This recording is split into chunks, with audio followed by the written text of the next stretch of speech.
Y en Italia tenemos a Marcelo y a Simona Rodríguez en Nápoles. Marcelo ha venido aquí a compartir con ustedes. Él canta precioso, es un buen pastor. Y me decía Marcelo que ya se inició en Italia la persecución contra los cristianos. Que el Vaticano ha levantado una persecución tremenda contra los cristianos. Los están sacando de sus iglesias. Ellos están buscando otro lugar porque ya los comenzaron a agredir violenta y físicamente. Entonces oremos por nuestro hermano Marcelo y Simón en Italia. Hay cosas que no salen en el periódico, ¿verdad? Que están ocultos, pero es increíble la persecución que existe ya en contra de los cristianos, a pesar de que podamos escuchar otras cosas por otros lados. Y también les quiero recordar el desayuno que tenemos el 17 de junio. Me informan que ya quedan pocos boletos. Este 17 de junio en el World Trade Center, junto a las torres de satélite, tenemos el desayuno titulado La Guerra Espiritual en los Tiempos Finales. Va a estar tremenda esta conferencia, trae invitados porque es el propósito de que podamos nosotros tener y continuar con esta serie de conferencias fuera de la iglesia. Porque aquí es un campo de entrenamiento para ustedes, pero las almas hay que ganarlas fuera de la iglesia. El evangelismo es fuera de la iglesia. Y por eso tenemos ya casi 35 años haciendo 3-4 veces al año estas conferencias en diferentes hoteles. Y ahora nos toca aquí el World Trade Center en esta área del norte de la Ciudad de México. Los que traigan su Biblia en esta tarde, la pueden abrir en el libro de los Jueces, capítulo 6. Nuestro tema se titula Dios habla en tiempos de crisis. Dios habla en tiempos de crisis. Vamos a ver en el capítulo 6 de Jueces la historia breve que enfrentó uno de los jueces de Israel llamado Gedeón. El libro de los Jueces, y esta es una característica increíble de la Biblia, que no se nos oculta los pecados de los más grandes hombres, ni tampoco se nos oculta los pecados de diferentes tribus o naciones que han a través del tiempo atravesado nuestra historia. Y el libro de los Jueces se puede considerar en el Antiguo Testamento que fue la época más oscura de la historia de Israel, donde más apostasía hubo, porque hubo aproximadamente 13 jueces en un periodo, estamos hablando de 400 años. O sea, el libro de los Jueces cubre un periodo de 400 años. Cubre 7 apostasías, 7 esclavitudes bajo 7 naciones paganas y 7 liberaciones de Dios. Este libro es un libro que contiene, vuelvo a repetir, la historia de este pueblo de Dios que es Israel, donde continuamente estaban ellos alejándose de él. Y Dios iba y los recogía. Pero siempre Dios tiene hombres o mujeres que Él escoge para que tú vayas a tu casa a traer a tu familia a la cruz. Para que puedas traer a tu nación a la cruz. Para que en tu escuela comiences a alborotar la escuela y a conseguir que en tu escuela se hagan conferencias, para que podamos alcanzar al mayor número de personas, para que en tu negocio, en tu consultorio médico, en tu bufete de abogados, en tus despachos de contaduría, en tu taller de carpintería, Dios nos llama a nosotros para que seamos luz. Y mientras nosotros no estamos haciendo nada, los malos van a prosperar. Decía un gran hombre que la maldad existe porque los buenos no hacen nada. Entonces, si nos limitamos a ser cristianos de domingo y solamente venimos el domingo a persinarnos y a tener un devocional, oír la palabra, y no entendemos la responsabilidad tan enorme que Dios nos ha encomendado, estamos muy, muy lejos de poder verdaderamente presentarnos delante de Dios sin tener nada de qué avergonzarnos. El libro de los Jueces describe, repito, una de las peores épocas que atravesó Israel. Fueron tiempos de apostasía muy grandes, por lo que Dios tenía que levantar hombres para que volvieran el corazón del pueblo a Dios. Estos jueces o estos líderes que en esta época Dios levantó, eran épocas de emergencia nacional y conducían al pueblo a la guerra, dirigiendo a la nación y ejerciendo las funciones de magistrados, de militares y de civiles al mismo tiempo. Porque en esta época, ¿verdad?, el sacerdocio estaba por los suelos y no había realmente un gobierno civil que se pudiera respetar. Esta es, en Jueces capítulo 6, la cuarta vez en el libro, la cuarta vez que Dios levanta una nueva generación que le fallaba a Dios. Y esta generación había sido cautivada por el mundo. Era una generación donde vivían, y vamos a comparar esta época, que por eso escogí este capítulo, con la crisis emocional, social, política, diplomática y emocional que estamos viviendo tú y yo en este siglo XXI al cual hemos entrado. Esta generación, ¿verdad?, dejaron de vivir separados para Dios y a desear el estilo de sus vidas mezclándose en las fiestas, en las diversiones, en todos los ritos paganos, con un cristianismo completamente diluido. El mensaje que se propagaba ya no era el mensaje del evangelio como ahora en nuestra época.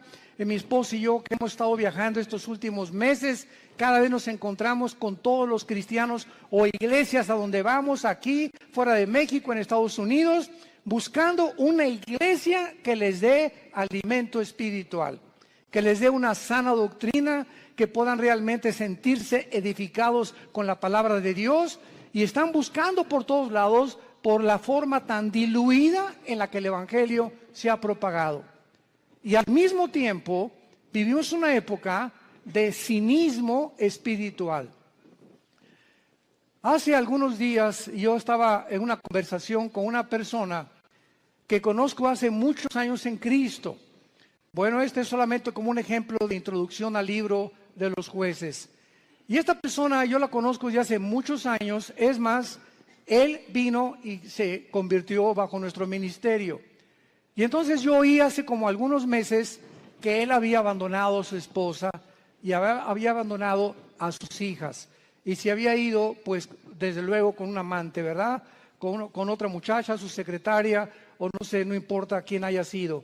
Entonces me encuentro yo a esta persona y comienzo a decirle, oye, ¿qué fue lo que sucedió? ¿Verdad? Que estoy en mi corazón partido a la mitad por lo que tú has hecho. ¿Y saben ustedes lo que me contestó esta persona que tenía aproximadamente o tiene casi 15 o 20 años en Cristo? Bueno, pero ya nos perdonó Dios. Le digo, bueno, te perdonó a ti. No es que mi esposa pues ya también anda buscando otro. Pues claro, le dije, no se va a quedar a vestir santos. Si tú te vas con la amante y te casas con la otra, tu esposa no se va a quedar a esperarte toda la vida. Entonces no vengas con ese cinismo y decirle, pues ella arregló su vida, ya nos perdonamos los dos y ya me perdonó Dios. Inmediatamente lo que yo detecté fue lo siguiente, que hay cantidad de personas que se llaman cristianas y que piensan de la misma forma, total que Dios me va a perdonar y me puedo divorciar. Y ya que me case con otro y forme otro hogar, entonces ya Dios me puede perdonar y comienzo nuevo. Porque él me dijo, bueno, ¿y ahora qué sigue? Le dije, lo que seguía era lo siguiente. Si tú abandonas a tu esposa por adulterio y por otra mujer, tú te arrepientes de tus pecados y esperas que tu esposa te perdone y te esperas antes de casarte a que se case ella primera para que tú quedas libre. Esa es la forma en la que la Biblia nos traza el divorcio, el adulterio. Para Dios es algo gravísimo el divorcio, gravísimo, porque es la santidad más grande que existe y la institución más santa que existe, el matrimonio. Y ahora por cualquier cosa, todo mundo busca, hasta porque no me cocina bien, me busco otra cocinera. Es increíble ligereza en la que la sociedad se encuentra actualmente. Y de acuerdo a la Biblia, la única causal de divorcio es el adulterio, nada más. Que me pega, pues te esperas y oras por él y se separan temporalmente, pero es el adulterio la única razón, y el abandono de hogar, que el gavilán te pega y se va con otra, que abre la jaula y que vuele lo más lejos que pueda. Pero bajo ninguna otra circunstancia la Biblia aprueba el divorcio. Todo esto lo vamos a tratar en el seminario de matrimonios allá en la Riviera Maya. Estoy preparando una serie de mensajes tremendos. Los esperamos que nos acompañen ahora en octubre. Y este es solamente un caso de cómo vivían los jueces. Era un tiempo de cinismo espiritual. Era un tiempo en que todo lo tomaban a la ligera. Al cambio que Dios me perdona. Esto se llama tomar la gracia con libertinaje. Aprovecharse de la gracia de Dios y vivir una vida de libertinaje. Pues al cambio que Dios me perdona. Vamos a ver estas crisis en la época de Gedeón.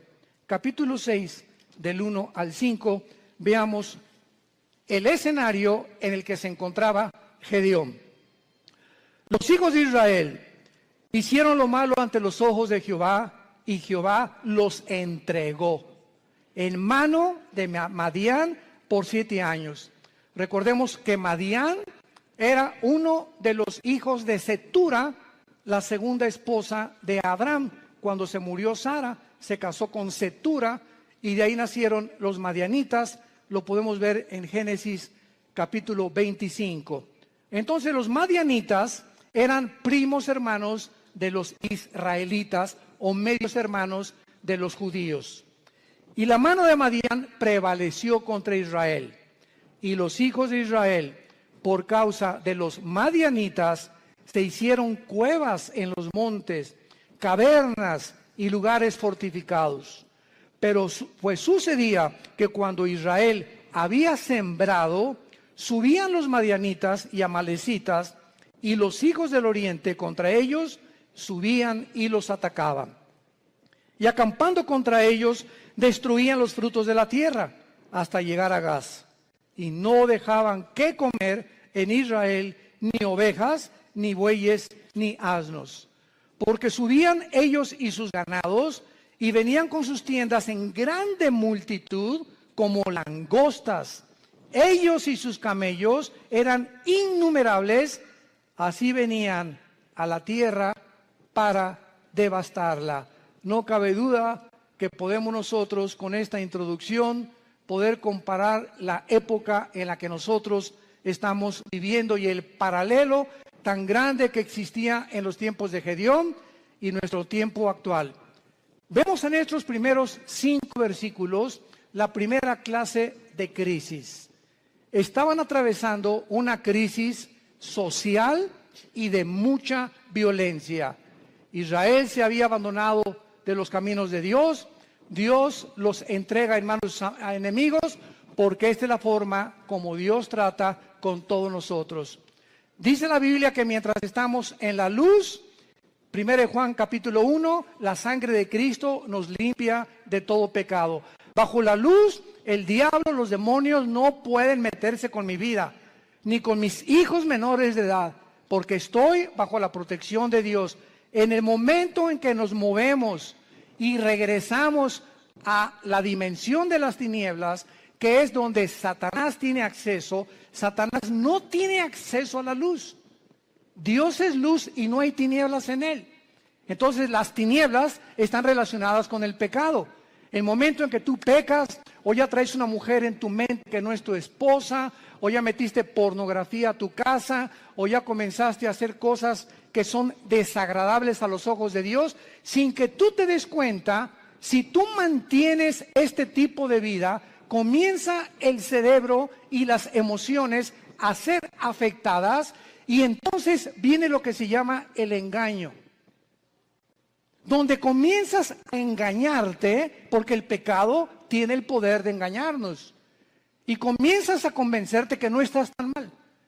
No, esa es una prostituta, esa sí está mal. No, yo no soy con mi compadre si es borracho, parrandero y jugador. Yo por lo menos estoy casado con mi esposa y tengo mis aventuritas, ¿verdad? De vez en cuando, una canita al aire, pero de vez en cuando. Y Dios es un Dios que dice la Biblia, sus párpados nos examinan y nuestros caminos están delante de Él las 24 horas del día. Y cuando viene el engaño, cuando vienes tú a la iglesia a oír la palabra de Dios como los domingos o los estudios entre semana que muchos de ustedes toman o en el ITI, el propósito de Dios al exponernos a su palabra es abrirnos el entendimiento para convencernos de pecado. Siempre que hay un mensaje de la Biblia, hay algo que el Espíritu Santo usa que se llama la convicción de pecado, porque solo Él, ni el pastor, ni tu compadre, ni nadie te va a convencer que estás mal más que la palabra de Dios. Entonces nos exponemos a la palabra de Dios y tú en esta tarde que escuchas tienes esta oportunidad en la que Dios te está hablando. Yo no sé tu vida. Muchos dicen, es que ¿quién le contó mi vida? Nadie me ha contado tu vida, ni te conozco, mosco. Entonces ese es un problema tuyo y con Dios, pero Dios usa la Biblia y si tú cuando oyes la palabra de Dios no te arrepientes y sales por esa puerta igual que como entraste, viene lo que se llama la dureza del corazón, que se usa con la palabra porosis en el griego, que es cuando un carpintero o una persona que usa instrumentos de martillos y de cinceles está golpeando y golpeando hasta que te salen callos en las manos. Esto es un fenómeno muy interesante. Y cuando te salen callos, lo interesante que el callo no tiene células. Le metes al callo una aguja y no lo sientes. Trátalo y vas a ver cuando te salga un callo, porque es tejido muerto. Y esta palabra se usa en el hebreo y en el griego para describir la dureza del corazón que muchos cristianos comienzan a tener, donde llega el momento que la palabra, como una espada que quiere cortar, ya no corta, porque ya perdiste la sensibilidad al Espíritu Santo. Y entonces, cuando llegas a ese punto donde ya no eres sensible a la palabra de Dios y que no te das cuenta cuán duro está tu corazón, si eres una persona regenerada por el Espíritu Santo y realmente naciste de nuevo, eres un hijo y eres una hija de Dios, Hebreos 12, Dios te va a disciplinar. Y déjame decirte algo, cuando a Dios le queda esa opción de disciplinarnos, su mano es muy, pero muy pesada. Dice en Hebreos 10, horrenda cosa es caer en manos del Dios vivo. Y no les está hablando a los incrédulos, le está hablando a la familia de Dios. Su mano es muy pesada porque Cristo dijo, es preferible que pierdas tu mano, tu pierna, tu brazo o tus ojos o lo que sea físicamente a que entres al infierno entero. ¿Cuántas veces las cosas que nos pasan, accidentes, problemas morales en la familia, etcétera, etcétera, tienen el único propósito de hacer que regresemos a la cruz? Porque Dios sabe, nos ama tanto, tanto, tanto Jesús, que Él prefiere que podamos sufrir físicamente o moralmente con la única razón de regresar a la cruz. Esta crisis social en que estaban viviendo los madianitas provocó, dice la Biblia, que comenzaron a vivir escondidos en cuevas, escondiendo todo lo que tenían, en lugares fortificados, vivían en temor. En segundo lugar, en el versículo 6 dice la Biblia, de este modo empobrecía Israel, en gran manera por causa de Madián, y los hijos de Israel clamaron a Jehová. Vemos nosotros que aparte de una crisis social, se encontraban en una crisis emocional y económica. Gedeón se encontraba escondiendo el trigo para que no se lo robaran. Vivían bajo el temor y la inseguridad. Dice el versículo 11, vino el ángel de Jehová, se sentó debajo de la encina que está en Ofra, la cual era de Joás Abiserita, y su hijo Gedeón estaba sacudiendo el trigo en el lagar para esconderlo de los madianitas. Y en tercer lugar, no solamente vivían una crisis social y de violencia, una crisis económica y emocional, sino que la peor de todas era la crisis moral y espiritual en que se encontraban. Versículos 12 y 13. Y el ángel de Jehová se le apareció a Gedeón desde luego y le dijo: Jehová está contigo, varón esforzado y valiente. Y Gedeón le respondió: Señor mío, si Jehová está con nosotros, ¿por qué nos ha sobrevenido todo esto? ¿Por qué le pasó esto a mi hijo? ¿Por qué me chocaron el carro? ¿Por qué me robaron? ¿Por qué estamos en la condición en la que estamos? ¿Por qué estoy pide y pide trabajo y no encuentro por ningún lado? ¿Qué está pasando? Señor, si tú estuvieras conmigo, no estuviera pasando esto que estoy atravesando. ¿Y dónde están todas sus maravillas? Le sigue diciendo Gedeón al ángel. A ver, ¿dónde están las maravillas de Dios? Que nuestros padres nos han contado diciendo que nos sacó Jehová de Egipto. Y ahora Jehová nos ha desamparado y nos ha entregado en manos de los madianitas.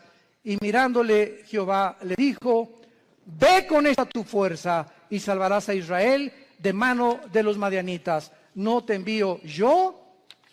Vamos a ver esta aplicación rápido de las tres crisis sociales para continuar desarrollando esta conferencia. De la misma manera, la sociedad en que vivimos ahorita, vivimos una crisis social, oprimida por la inflación, las guerras, el hambre, las naciones fuertes oprimiendo a las débiles, crímenes, secuestros, robos, actos de terrorismo al inicio del siglo XXI. Agreguémosle esto, que vivimos, escuchen esto, vivimos la confusión política y diplomática más grande de la historia. Vivimos la confusión política más grande y diplomática de la historia. Podríamos decirle nosotros que nacimos después de la Segunda Guerra Mundial, que desde la Segunda Guerra Mundial que Estados Unidos se levantó como la supremacía política, económica y militar del mundo, seguido por la Unión Soviética o las repúblicas socialistas soviéticas, hasta el siglo XXI hemos entrado a un punto donde ya entre las mismas naciones, a pesar de la grande tecnología y los avances científicos que tenemos, nos encontramos tan confundidos políticamente, donde ya los gobiernos del mundo ya no saben qué sistema de gobierno utilizar, si socialismo, si comunismo o socialismo y comunismo mezclarlo, si democracia, si monarquía, porque los sistemas que se han probado hasta el siglo XXI, las mismas democracias han fracasado. El siglo XX demostró que el comunismo no era un sistema que se podía aplicar a ningún gobierno del mundo, como lo dijo Mikhail Gorbachev en su libro La Perestroika. Vemos ahora que la democracia, pues se siguió el patrón de la democracia, el modelo de la democracia, porque era Estados Unidos el que iba como líder. Y los países dijeron, bueno, pues si en Estados Unidos el mejor vestido, el país mejor vestido, el mejor alimentado, el que más guerras ha conquistado, guerras ha ganado, y el que sacó al comunismo, al fascismo y al nazismo del siglo XX, vamos a seguir ese modelo. Y vemos ante nuestros ojos, al entrar aquí al siglo XXI, los que venimos desde el siglo pasado, que la democracia es una fanfarronería ya. Ya no es cierto que hay democracia, no es cierto que el pueblo gobierna, no es cierto que hay respeto por las instituciones. Vivimos una confusión, un caos político y diplomático, donde todos los sistemas se están derrumbando a nuestros ojos, todas las ideologías se están desmoronando, todo está cayendo delante de nuestros ojos, y ahorita los jóvenes, nunca, como en los últimos 10 años, había habido tantos suicidios de muchachos de 8 a 16 años. Nunca había habido tantos suicidios. Los jóvenes están quitando la vida, no quieren vivir en el mundo que tú y yo vivimos. Y ahí están muchos de nuestros hijos también. Dichosos los padres que tienen una educación cristiana a sus hijos. Dichosos sean. ¿Por qué? Porque se están cansados de tantas mentiras, de tanta hipocresía que ven por todos lados. Y cuando nosotros, que se supone que somos la única luz, les mentimos y nos ven que somos completamente unos farsantes en el hogar y peleándome enfrente de ellos y con mi esposa y yo y dándoles un mal ejemplo, ¿qué les queda a los jóvenes? Si no es Jesús, ¿quién más entonces dicen ellos? Si Jesús no funciona en mis papás, ¿cómo va a funcionar conmigo? Y en el día del juicio y el día del tribunal de Cristo daremos cuentas de todas estas ingratitudes y deslealtad que tuvimos hacia Dios. Vivimos un mundo de confusión y de crisis social. En segundo lugar, vivimos también, como en los tiempos de Gedeón, una crisis emocional y económica. La mayor parte del mundo ahorita está tratando por todos los medios de esconder su dinero. ¿En qué puedo invertir mi dinero? No se imagina la cantidad de correos que nos llegan. Oiga, ¿qué me recomienda, pastor? ¿Comprar euros o en el dólar o en Wall Street o comprar bienes y raíces? Dicen que el dólar va a seguir cayendo, que viene un caos económico en Estados Unidos que va a hundir el peso aún más todavía, etcétera, etcétera. Y todas las cosas que comienzan a bambolearse, como dice en Hebreos 12, voy a sacudir los cimientos del mundo, la economía, la política, los temas, todo va a comenzar a bambolearse. Así vivimos un mundo donde comenzamos a ver que todo es inestable, todo, no hay nada firme, todo está cayéndose a nuestros ojos, la moral por los suelos, como lo vamos a ver también, la política, la economía, la ideología, todo. ¿Qué entonces hacemos los cristianos? Vivimos una época de crisis, ¿quién lo puede negar? ¿Qué vamos a hacer entonces con el dinero? ¿Vamos a estar igual que el mundo, preocupándonos en qué invertir, escondiendo el dinero debajo del colchón de la cama? Es la crisis en la que estamos viviendo, emocional y económica. Y tantos impuestos, vive la gente angustiada, temerosos, llenos de estrés.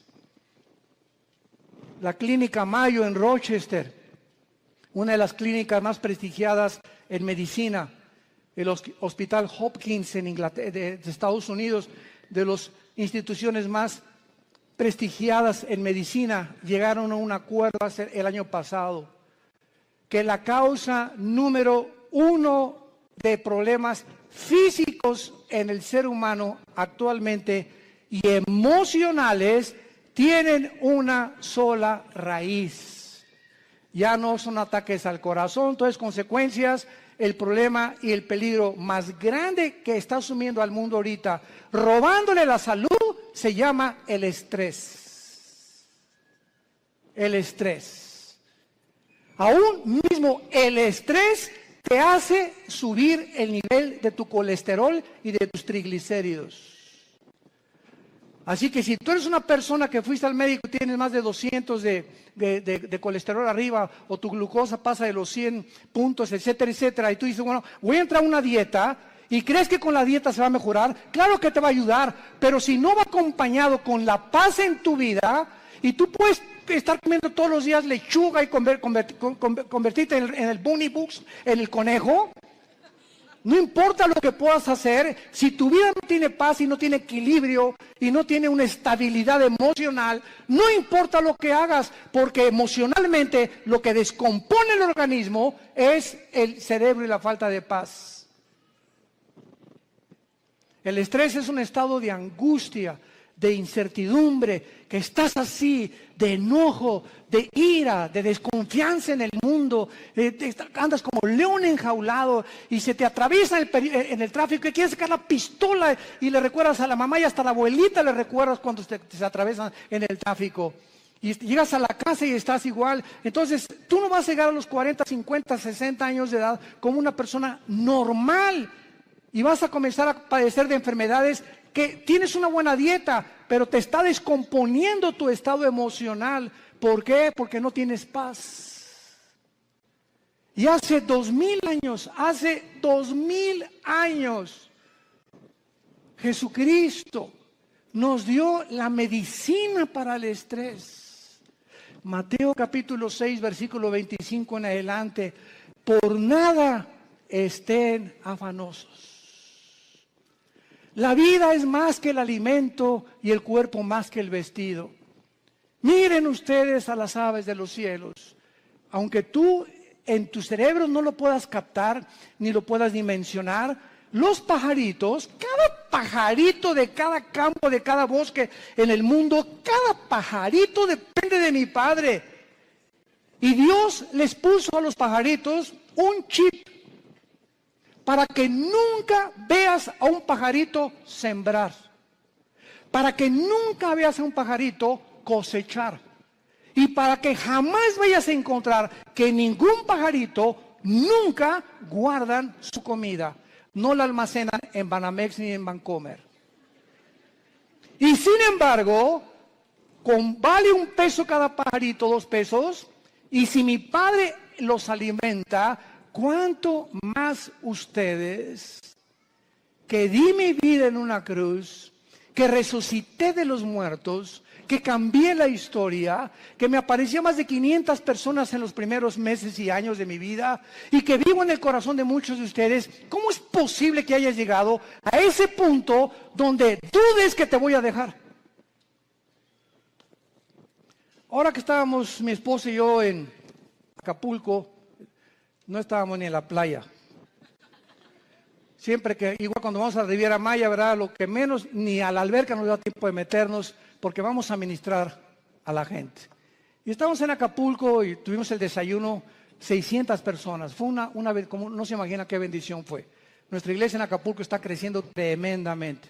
Bueno, en la consejería llegó una muchacha este fin de semana pasado y nos dice a mi esposa y a mí, de 18 años, ay, pastor, ¿qué te pasa, nena? Pues no tengo trabajo. Nena, ¿tienes papá? Sí. ¿Y mamá? También. ¿Cama para dormir? Sí. ¿Y comida? Sí. Entonces, ¿y eres cristiana? Sí. Entonces, ¿por qué estás en esta condición? Dale gracias a Dios y dile, Padre, gracias por mi papá, tengo cama, tengo alimento, tengo que vestirme, me están pagando la escuela y te preocupas porque no tienes trabajo y llegas a un estado de estrés en el que casi te estás desmoronando enfrente de nosotros. Le dije, eres una incrédula.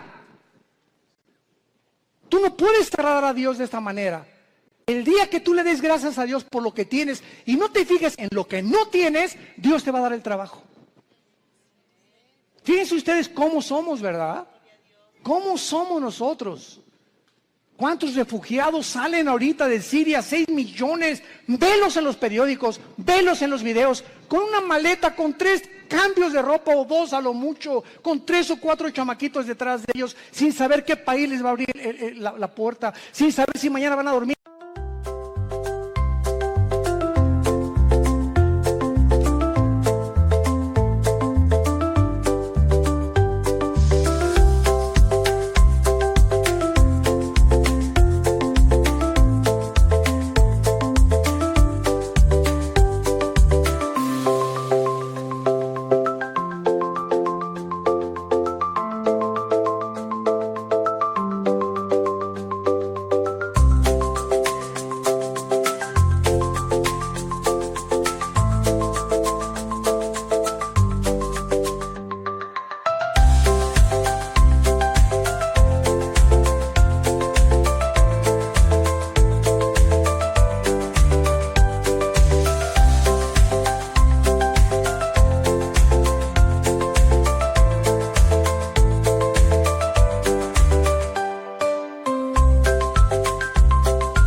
en la tierra, en un camión, si los van a matar. Y nos estamos quejando nosotros. Nos estamos quejando nosotros. ¿Será posible que seamos tan malagradecidos? Y siempre viendo lo malo, siempre no tengo esto y no tengo aquello, pero tienes vida y vives en un país libre, tienes padres, tienes una casa, tienes un petate donde echarte, tienes guaraches.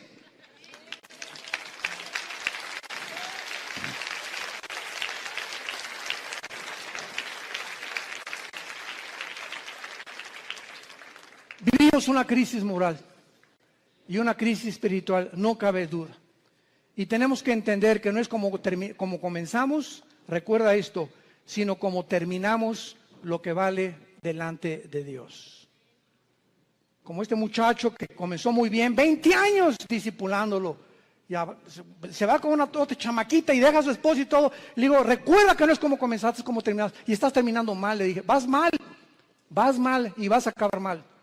Comenzaste muy bien, pero todo aquello que tú hiciste no te será tomado en cuenta. Porque lo que importa es cómo llegamos a la meta. Lo que va a contar delante de Dios. Pues hice un asilo para ancianos, hice un orfanatorio para niños. Eso fue del pasado. Hoy, si tú mueres, hoy en la noche. Ahorita saliendo te atropella un camión, se te avienta encima un camión de 10 toneladas.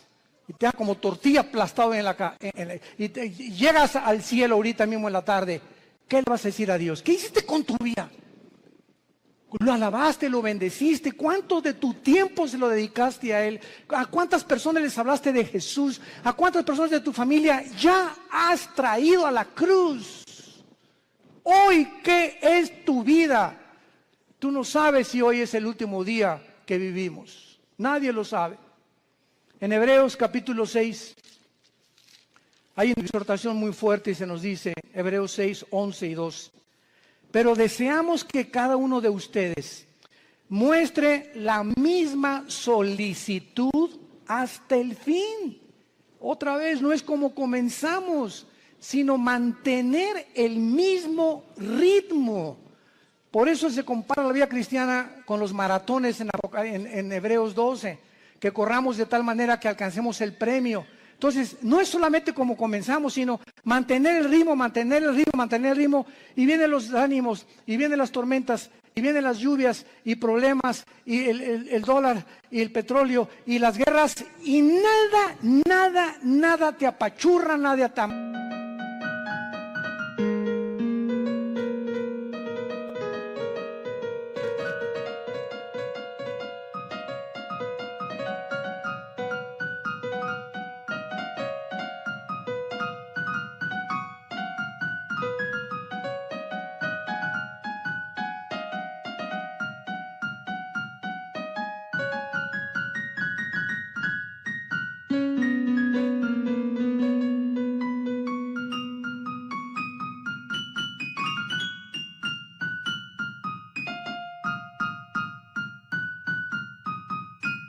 Nada te amedrenta, pues ya sé las cosas, ya me quiero morir. No, de todas las cosas, el espíritu que Dios nos ha dado es un espíritu de poder, es un espíritu de amor, de dominio propio. Pero cuando tú te despegas de este libro y cuando tú abandonas a Dios, viene como una catapulta, como un huracán, como un tsunami, todos los problemas en tu vida y no tienes fuerzas para poder soportarlo, ni para poder resistirlo, y te vienes al suelo y te emborrachas y te drogas y abandonas a tu esposa y comienzas a buscar las salidas fáciles porque no tuviste el poder que no le dijiste al Espíritu Santo que te fortaleciera. Y por eso muchos de ustedes viven una crisis moral, de depresión y de estrés, porque no es cierto que creen en Jesús. Se han soltado de Jesús. Y en este tiempo de crisis, el corazón está siendo probado. Dios nos está probando en esta época, porque escúchenme, somos la última generación que estoy seguro que nos vamos en el arrebatamiento de la iglesia. Y por ser la última generación, nos va a pasar por el fuego Dios. Por el fuego. Y las pruebas van a demostrar cuántos realmente eran hijos e hijas de Dios. Deseamos que cada uno de ustedes muestre la misma solicitud para plena certeza de la esperanza. a fin de que no se hagan perezosos, sino imitadores de aquellos que vean las dos cosas y los dos elementos indispensables, la fe y la paciencia, heredan las promesas. Si tú no confías en Dios y no eres paciente con Dios, tus anhelos, tu destino, tus sueños, tu visión, lo que tú quieras para tus hijos, para tu matrimonio y para tu negocio, no lo verás realizado porque te diste por vencido. Porque tiraste la toalla. Porque dijiste, no, ya, avienten la toalla, paren la pelea. Ya no aguanto tanto trancazo. Y estamos en un mundo donde vemos los campos llenos de cristianos amargados. Llenos así, si pudiéramos hacer una visión espiritual, así, llenos los campos de cristianos quejumbrosos, amargados, estresados, llenos de rencor, nunca aprendieron a perdonar, nunca se sobrepusieron, nunca pudieron descubrir el poder de la resurrección de Jesucristo en sus vidas, y así te van a enterrar y va a poner un letrero ahí en tu tumba que diga, este fulano nació en las tinieblas, vivió en las tinieblas y regresó a las tinieblas. Nunca vio la luz, no la quiso ver. Y en Hebreos 10, otra exhortación con las mismas características. Hebreos 10, 35 en adelante. No perdáis pues vuestra confianza, que tiene grande galardón, porque les es necesaria la paciencia, para que habiendo hecho la voluntad de Dios, obtengáis la promesa. Pero aún un poquito, y el que ha de venir vendrá y no tardará. Mas el justo vivirá por fe. Y si retrocediere, no agradará a mi alma. Pero nosotros no somos de los que retroceden para perdición, sino de los que tienen fe para preservación del alma. El que tiene al Espíritu de Cristo, porque recibirán poder cuando el Espíritu venga sobre vosotros. El que realmente ha nacido de nuevo, el que ha sido regenerado en su naturaleza y se le ha impartido la naturaleza divina dentro de su alma, esa persona puede caer y puede decir con Pablo, estamos en problemas, pero no desesperados. Estamos con muchas adversidades, pero no angustiados. Perseguidos, mas no desamparados. Derribados, pero no destruidos. Llevando por todas partes la muerte de Jesús en nuestros cuerpos, para que la vida de Jesús se manifieste a través de nuestros cuerpos mortales. Esta es la expresión de un hombre de Dios.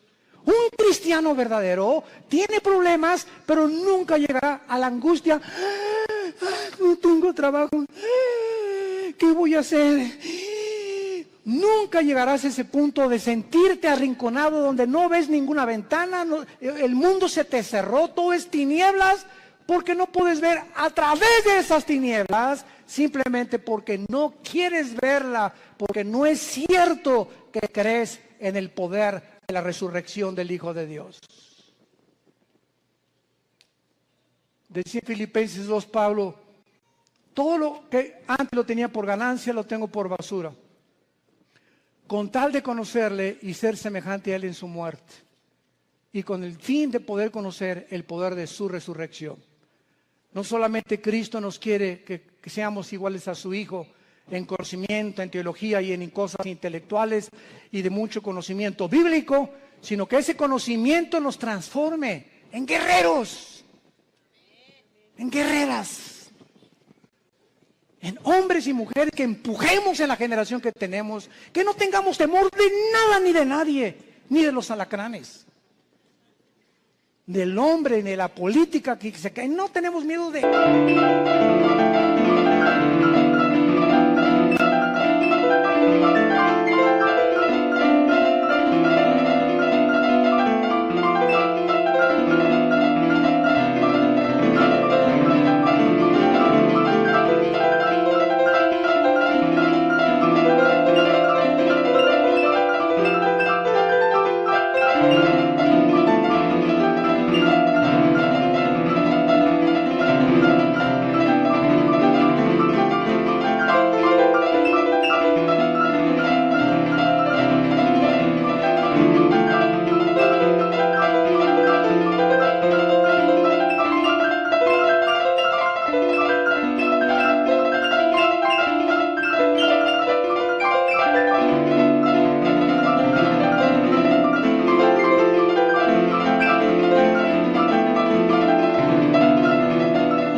Dios, nuestro reino está allá arriba, ahí viene la ciudad de Jerusalén, ya vienen por nosotros, ya viene una nave espacial grandísima que se llama la Nueva Jerusalén, donde va a aterrizar aquí en Apocalipsis 21 y 22, y donde vamos a vivir para siempre, y esa es la esperanza. Y mientras que se caiga el mundo, que se derrumbe el mundo, pero no me voy a dejar vencer por el mundo, porque el mundo no tiene esperanza.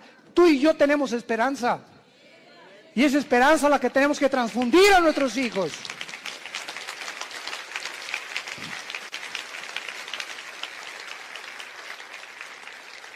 No caigamos en lo que al principio Gedeón estaba cayendo. Si Dios existe, ¿por qué me está sucediendo esto? ¿Por qué Dios no me sale de mis problemas? ¿Por qué me permitió Dios que me casara con esta persona? ¿Por qué Dios me ha abandonado? Cuando entramos en ese punto de depresión, es tan difícil que podamos nosotros salir de él. En el versículo 14 de Jueces 6 de nuestro pasaje, vemos que Dios habla en tiempos de crisis. Y mirándolo Jehová, le dijo: ve con esta tu fuerza y salvarás a Israel de mano de los madianitas. ¿No te envío yo? Ante todos estos cuestionamientos de inseguridad, ese es el problema. Que estamos viendo alrededor lo que el mundo, las noticias y cómo el mundo se está desmoronando ante nuestros ojos, pero no vemos el poder que tenemos dentro del Espíritu Santo. ¿Por qué creen que Dios nos dio el Espíritu Santo? Dice, les daré poder, porque no lo tenemos. Y es un espíritu de poder, es un espíritu que nos va a hacer sobreponernos a todo lo que atravesemos. Aunque pasemos por el fuego no nos quemará, por el agua no nos ahogaremos. Y aunque un ejército nos rodea a nuestro alrededor, Jehová es mi luz, mi salvación y mi esperanza. No temeré de nada ni de nadie, Él es mi pastor, nada me faltará. Aunque ande en valle de muerte, no tendré miedo de nada ni de nadie. Y todo este espíritu y toda esta capacidad que tenemos dentro es precisamente para vencer al mundo. Y dice 1 Juan capítulo 5, todo el que es nacido de Dios vence al mundo. Y esta es la fe que ha vencido al mundo, nuestra fe. Entonces tenemos que entender, si no somos vencedores y somos un grupo de cristianos tirados, quejumbrosos, tirándose, ni hacen almas y te dejas llevar con todas las malas noticias del mundo y por acá y por allá, simplemente es porque te has desconectado de la fuente de energía. Porque separados de Él, nada podremos hacer. De la misma manera, Dios te habla y te dice lo mismo. Te he llamado para enviarte a tu familia. ¿Por qué crees que te salvé, dice Dios en esta tarde? ¿Por qué crees que tú fuiste el primero en tu familia en conocerme? Vas a llegar con tu familia, y si son religiosos, o son mormones, o son masones, o son musulmanes, no importa, todos venimos de familiares con diferentes ideologías. Y Dios toma a una persona en la familia para iluminarla, para darnos el conocimiento. Así comenzamos en nuestra propia familia. En la familia nosotros comenzamos con mi hermano Alejandro, que es el director del Instituto Teológico Internacional. 2 años después me convertí yo, después mi hermana, mi mamá, mi abuela, que fue presidenta de la Acción Católica, 35 años, la viejita se convierte a los 82 años. Que fue la que ya murió a los 93 años, Dios la tenga en su presencia. Pero toda la familia de repente verá con el testimonio, con todos ahorita, todos los nuestros, ¿verdad? Desde luego, ya primos tenemos que no, pero lo que somos hermanos y todos de nosotros, todos somos cristianos y todos servimos a Dios. Fue una bendición enorme, una gracia que Dios nos dio. Pero ¿por qué, verdad? Porque esa es la misión de Dios, salvar familias. Tú y tu casa, yo y mi casa serviremos a Jehová, dijo Josué antes de morir. Y si ustedes creen que no vale la pena servir a Dios, sirvan a los ídolos. Pero yo y mi casa serviremos a Jehová. Y finalmente,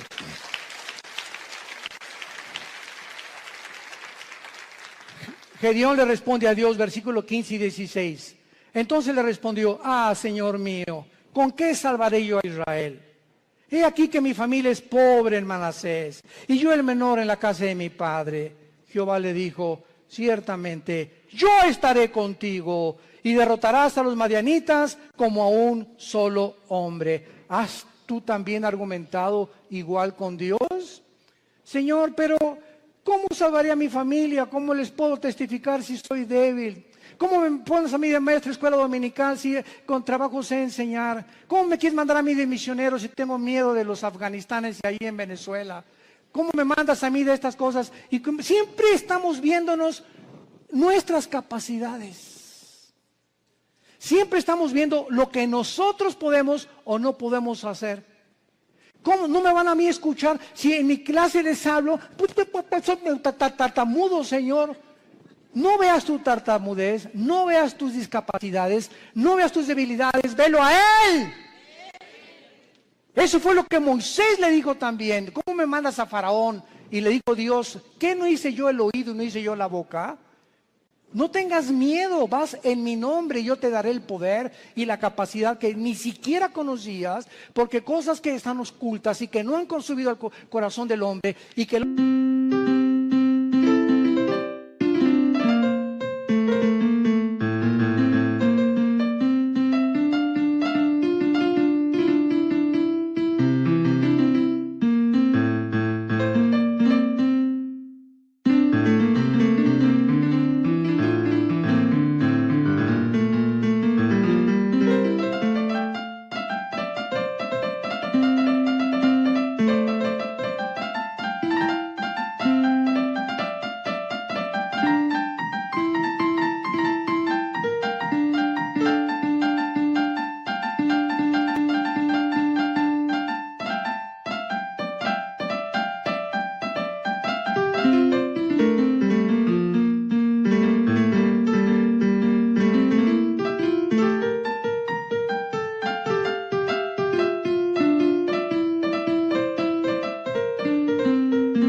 conocido son las que Dios tiene escondidas y guardadas para los que le aman y creen en Él. Ve, sé valiente, ve con tu familia, sé valiente con tus amigos, sé valiente en tu trabajo, háblales del Señor, háblales de Cristo. Tú no te imaginas, cuando acabes de hablar, te vas a preguntar, ¿fui yo? Así es, comenzamos a desconocernos. Yo antes de subir un púlpito, ¿verdad? Estuve 3 años de misionero primero en la sierra. Ahí comencé yo de misionero, lo comentaba ahorita en la mañana al pastor César. Durmiendo en pisos de adobe entre Oaxaca y Guerrero, en la Costa Chica, en la Costa Grande, del 77. Este año, con la gracia de Dios, cumplo 40 años de servir a Dios. Este año. Gracias a Dios. Pero comenzamos. Dormíamos en ladrillos, envueltos en periódicos. Me dio malaria, me dio tifoidea 2 veces, temperaturas de 40 grados. Si no había un doctor por ahí, yo no estaría vivo ahorita. Y en esos 3 años yo entiendo ahora qué es la forma en la que Dios me quería forjar para que ya entrara yo al ministerio en el 79 con el grupo de Luis Palau. Y en el 81 formamos Villa Nueva para México, ya comenzamos las iglesias en los 80s, pero ha sido unas etapas y un proceso de quebrantamientos, de humillaciones, de pobrezas. No teníamos ni para comer, comíamos lo que arrancábamos de los árboles, lo que yo pescaba ahí en Acapulco. Era una crisis tremenda y todo ese tiempo fue un tiempo de prueba, de quebrantamiento delante de Dios. Pero sabe una cosa, cuando uno pasa eso, uno pierde el miedo, el temor a ser pobre. Porque si ya pasaste por eso, ¿verdad? Hay aquellos de los piruris, piruration. Pero cuando uno fue pobre, y pobre, pero pobre, que duermes en un piso de adobe y no tienes ni siquiera un cojín donde poder dormirte, ya no le tienes miedo a la vida. Le pierdes el miedo a la vida. Porque sabes que sobre cualquier cosa lo peor que te pueda pasar es eso. Y más de allá, la muerte. Y para nosotros es ganancia. Y finalmente, Gedeón, una vez que él comienza a adquirir conciencia de que no es él y que es Dios el que le ha llamado, vemos nosotros que Gedeón en el versículo 18, lo primero que hace es, le dice al ángel de Jehová, que era Cristo desde luego, ven a mi casa y te voy a poner ofrenda. Y él respondió, esperaré que vuelvas. Entrando Gedeón preparó un cabrito y panes, etcétera, etcétera. Entonces el ángel de Dios, ya que tenía toda la ofrenda, le dijo, toma la carne y los panes sin levadura, ponlo sobre esta peña y vierte el caldo. Y él lo hizo así. Y extendiendo el ángel de Jehová el báculo que tenía en su mano, tocó con la punta la carne y los panes sin levadura, y subió fuego de la peña, el cual consumió la carne y los panes sin levadura. Vemos nosotros que lo primero que hizo Gedeón fue inmediatamente, después de recibir las noticias, buscar una ofrenda a Dios. Lo primero que un hombre y una mujer cambian cuando comienzan a conocer a ese Dios todopoderoso es que no existe, ni he conocido yo a ningún cristiano grande y poderoso y maduro en el Señor que no sea generoso. Porque es la avaricia y la envidia y la codicia de los bienes materiales lo que nos impide a muchas personas recibir las bendiciones de Dios. Gedeón buscó una ofrenda inmediatamente. ¿Qué le podemos nosotros ofrecer ahora a Dios? Romanos 12:1. Número 1, nuestro cuerpo. Síganme con mucho cuidado. Presentar vuestros cuerpos en sacrificio vivo. Romanos 12:1. Santo, agradable a Dios, que es vuestro culto racional. En el original griego dice, es la manera más racional para vivir. Si tú quieres servir a Dios, lo primero que comienzas es cuidar tu cuerpo. Y no solamente de lo que comes, sino también sexualmente. Nadie puede servir a Dios cuando hay una sensualidad o una sexualidad no controlada. El hombre más sabio de la historia, Salomón, y el hombre más fuerte de la historia, Sansón, los dos fueron vencidos por una mujer que no era su esposa. Y aquí está en la Biblia como ejemplo para que podamos aprender a no confiar en nosotros mismos. El que mire que está firme, mire que no caiga. No jueguen con el pecado sexual. No juegues ni te dejes tocar por tu novio. No toques a tu novia si la quieres. ¿Por qué? Porque eso es santo delante de Dios. No salten a privilegios, jóvenes que me escuchan, que no les corresponden. Espérate hasta el matrimonio. El acto sexual es solamente permitido por Dios y grandemente bendecido dentro de la esfera del matrimonio.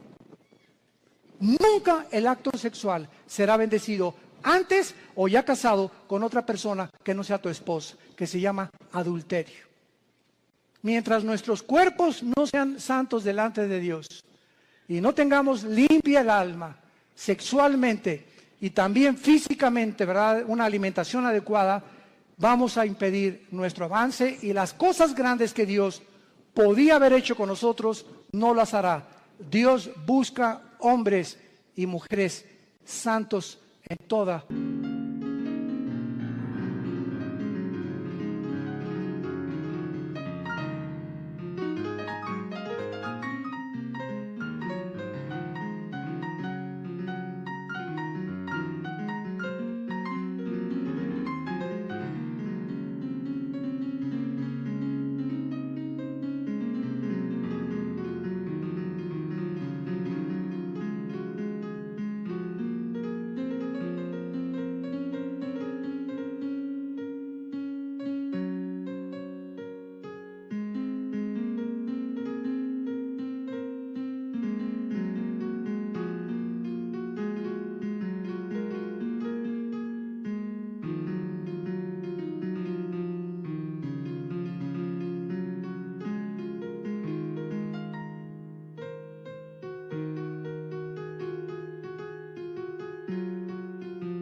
Su manera de vivir, para ser usados como instrumentos a un Dios que es santo. Dice en 2 de Timoteo, Pablo, en una casa hay trastos sucios, en tu casa tienes en el fregadero vasos sucios y tienes en la vitrina vasos limpios.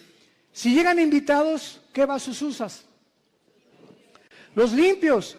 Y así, en el servicio a Dios, hay cristianos sucios que están en el fregadero ahorita. Ahí están, Dios que está queriendo lavarlos y no los usa Dios. Y quieres que te use Dios, pero no te puede usar porque no estás limpio, entiéndelo. Entonces, si hay algo que Dios quiere usar ahorita y no aprovechamos esa oportunidad, va a buscar a vasos limpios Dios, porque Él es un Dios santo. No nos perdamos esta oportunidad de servir a Dios por nuestra falta de limpieza y de santidad, porque estamos viviendo ante un Dios santo. Y finalmente, dice el versículo 24, y edificó allí Gedeón altar a Jehová y lo llamó Jehová Shalom, el cual permanece hasta el día de hoy y de Ofra. vemos nosotros que Dios le dice a Dios: yo soy tu paz, y mientras yo tenga tu paz y yo gobierne tu vida sexual, tus pensamientos, tus emociones, tu destino, tú vas a ser un vaso que te vas a rendir. Y nunca nadie ha podido imaginarse lo que Dios puede hacer con un hombre y con una mujer enteramente rendidos bajo su poder. Te damos gracias, Señor, por tu palabra.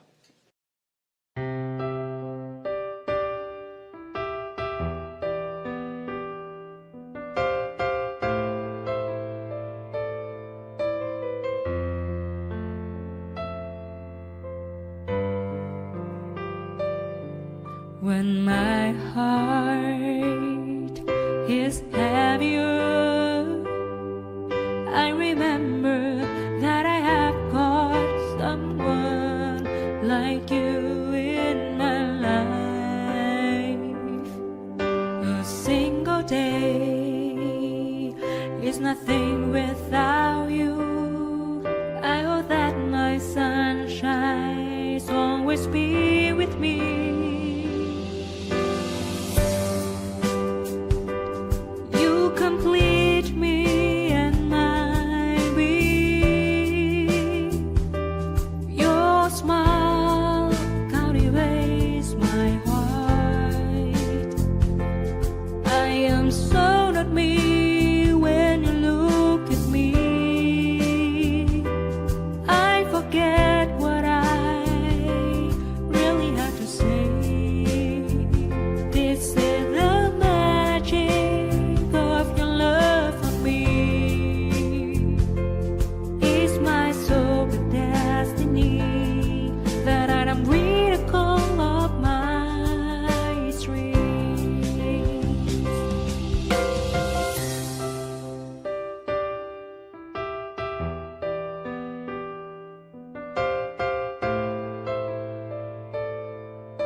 When my heart is heavier, I remember that I have got someone like you in my life.